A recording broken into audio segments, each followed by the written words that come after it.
All right, good afternoon, at-home learners. This will be activity number 5. This is going to be an activity in 3-point perspective. So we're going to add an additional vanishing point. We're going to begin just like the other activities by laying out our horizon line at 4 1/4 inches down. Be sure that you measure and mark that on both sides so that you end up with a perfectly straight line across your paper. For this particular activity, we'll be using the same vanishing points that we did for activities 3 and 4 on the side. So those will be vanishing point 1, 1/2 inch away from the left edge of the paper, the center point at 5 1/2 inches, and vanishing point 2, 1/2 inch away from the left edge of the paper. Now the additional vanishing point 3, and I'm going to lay that out in red, is going to be directly up from the center point at the top edge of our paper. Again, please be sure that you're labeling your vanishing points. This will help to keep you from getting confused. Will also help me in the grading process. All right, so I'm going to set my ruler so that the number 4 is right on the center point and the end of the ruler is lined up on the third vanishing point. Now, here again, I'm going to use magenta for the center lines so that it's easy for you at home to see. So I want to skip the space from 3 to 4, or I'm sorry, from 4 to 3, and I'm going to draw a line from 3 to 2. Then I'm going to skip a 1/2 inch of space, and I'm going to draw an additional 1 inch long line. So I'm going to slide the ruler just out of the way so that you can see that. And then I'm going to line it back up. I'm going to do the same thing below the horizon. So I'll skip from 4 to 5, draw a line from 5 to 6, skip a 1/2 inch of space, and draw another 1 inch long line. So what you should end up with, ladies and gentlemen, is an inch of space, an inch long line, a 1/2 inch of space, and then another 1 inch long line. So just like with 2-point perspective, we're going to start by drawing our lines all the way back to vanishing point 1 as well as vanishing point 2. And for now, we're just going to keep our attention on this one box.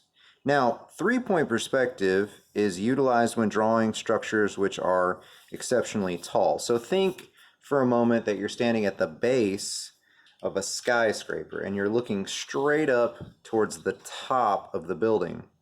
The sides of the building will appear to taper as they move away from you. Now we know in reality that the sides of the building remain constant in width all the way up, so this is of course just an optical illusion. Now I'm going to measure 1 inch away from my pink center line here to the left and to the right. This is going to set me up for the sides of the box. And really this is where 3-point perspective differs from 2-point, because instead of in 2-point the sides of our boxes were straight up and down, in 3-point the sides of our boxes will narrow or taper to the third vanishing point. So what you end up with is something that looks very much like a pyramid that's had the top cut off. Now the bottom process is the same, and if you'll recall I said it was like tying your shoes, because the right will go left and the left will go right, putting the bottom on the box. Now this leaves us with a lot of excess lines that we need to deal with. So what I want you to do at home, and I'm going to do here in the studio, is take a second, erase these extra lines because they're just going to add to confusion later on, leaving just this box floating in the air above the horizon. Remember from our vocabulary, the horizon's job is just to separate the sky from the ground, nothing more. No need to overcomplicate the definition, especially for our purposes here, drawing in this imaginary space of our paper. All right, and then we're simply going to repeat this process for the upper box. So again, lines going back to vanishing point 1,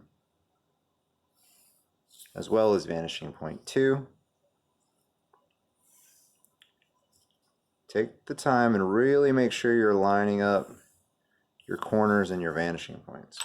Now, as we approach a vanishing point when doing linear perspective, again, that's going to create a spatial distortion. It's going to look really odd. And in this case, what it's going to do is going to make the sides of this upper box very steep, even steeper than the one below it. Now, the interesting thing here is going to come at the bottom. We're going to get the illusion that these objects are stacked on top of one another, because when I draw the bottom, I'm going to line up the corner and vanishing point 1, but I'm just going to draw the line back until it touches the box below it. And again, I'm going to repeat this on the opposite side, the left corner, vanishing point 2, and just draw it back until it touches the edge of this other box. And then, of course, take a moment and erase the extra lines. Now, don't get too overzealous in your erasing and accidentally erase your horizon line or lose a vanishing point, because of course you'll just have to go back in and put that in later. Now I'm going to show you something different, and perhaps it's a bit of a shortcut on these lower two boxes. So once we've cleaned all that up, we're going to move down here to the bottom. Now, unlike before where I did one and then the successive one, here I'm going to do them both simultaneously. So I'm going to go ahead and I'm going to draw both sets of lines to vanishing point 1 and both sets of lines to vanishing point 2. Again, I encourage you with the house to use a mechanical pencil if you have access to it. The reason I'm using drafting pencils in my demonstration is simply so that it shows up better in the video for you. And of course, in perspective drawing, you always want to draw as light as possible. All right, so here we have the two lower boxes set up, and we're going to draw something which is going to very much resemble the layers of a cake. So again, I'm going to mark 1 inch to either side of the center line. And then when I line my ruler up this time, I'm going to cut both the boxes off at the same time by drawing up and up again. Notice I had the vanishing point lined up with the mark I made for the base measurement. And I'm going to do the same thing on the other side. So again, up and up. If at any time with the house you get lost or you've missed a step, or perhaps I was going a little quicker than you could follow along, just back the video up, rewatch that section again. Again, that's the benefit of having this video, because it can be slowed down, rewound, played again.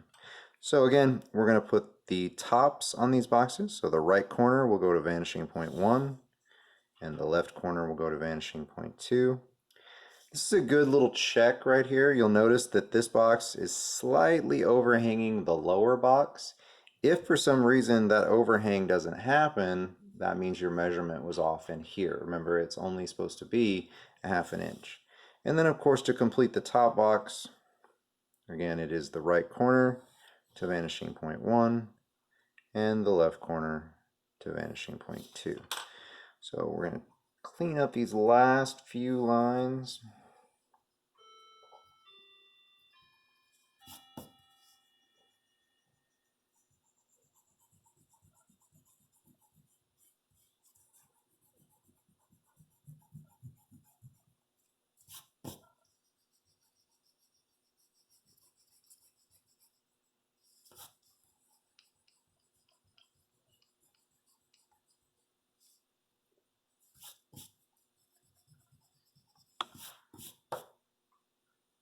And we're going to call that done.